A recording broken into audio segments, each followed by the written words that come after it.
Alright folks, today we're having a look at the third of the Eaglemoss Star Trek figurines. Figurines, model kits, wow, whatever they call these. Today we are looking at the Klingon bird of prey. As you can see, it comes in the standard Eaglemoss packaging. Yippee. Move that out of the way. Oh, she's excited. She wants to come out. I'll set the figure aside for a moment. Comes with the standard Eaglemoss stand.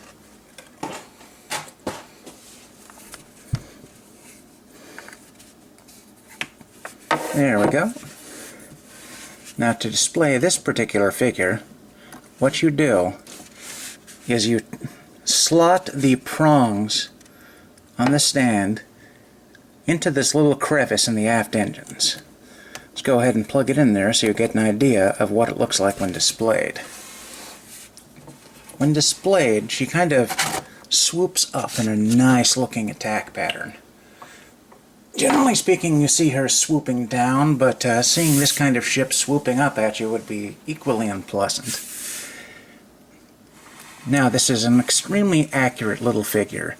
I've actually been looking at this side by side with a Hayes manual that was produced about the Klingon bird of prey. I'll link you to that one in the bottom. I think I got mine on Amazon, but it's a really cool book that goes over a lot of the technical details behind the Klingon bird of prey.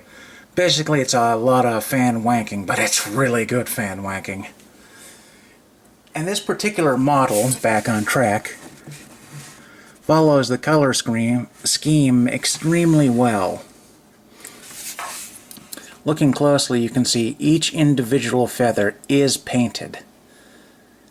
The individual window applications are nice. The engine housing colors are nice.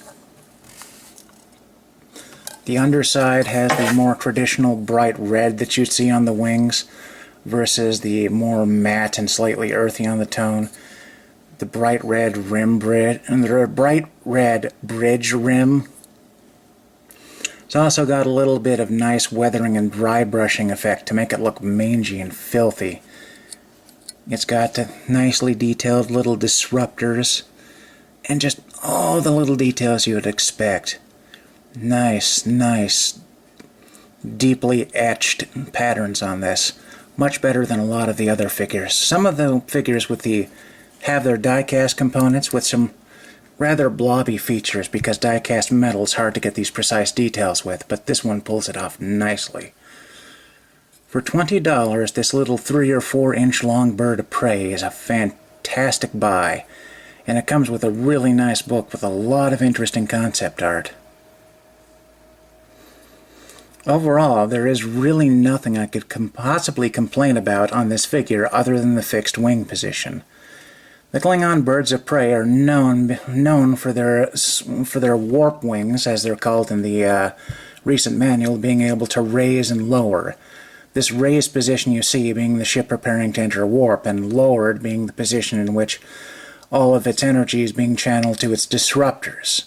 Other than that, this is a fantastic little figure and a great representation of the iconic classic Klingon bird of prey. If you've wanted a Klingon bird of prey that was nicely detailed and you've been on the fence about the Eaglemoss figures, hopefully this little look has given you a little bit of insight. I've got to rate this thing as an A+ figure. It's absolutely fantastic. The only technical flaws are simply for ease of manufacture.